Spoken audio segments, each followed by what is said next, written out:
This is the Lone Crater YouTube. We hope this video helps. You begin by preparing the Hitbox. Check wiring and firmware, plug into USB, and open an input viewer so you can see raw signals.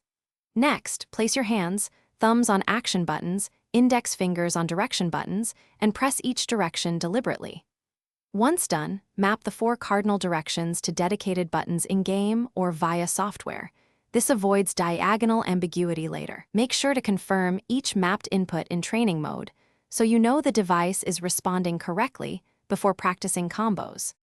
You now practice the core motions. Diagonals come from pressing 2 cardinal buttons together, so start slowly and feel the simultaneous contact. Once comfortable, combine that with buffering, press and hold one direction, then tap another to cue moves.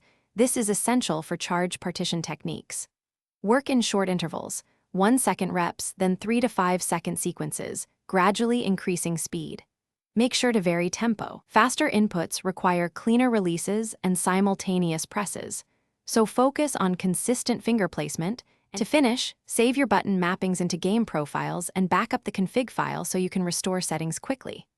Then follow focus drills, quarter circle chains, half circle reversals, neutral grabs, and 1-minute combo endurance runs to lock muscle memory. If something goes wrong, inputs misread or ghosting, inspect switch solder joints, check debounce settings in firmware, and test on another USB port to rule out latency. As a quick tip, reflash firmware only after ruling out loose wires or misconfigured profiles. Thanks for watching. Consider subscribing if we helped you.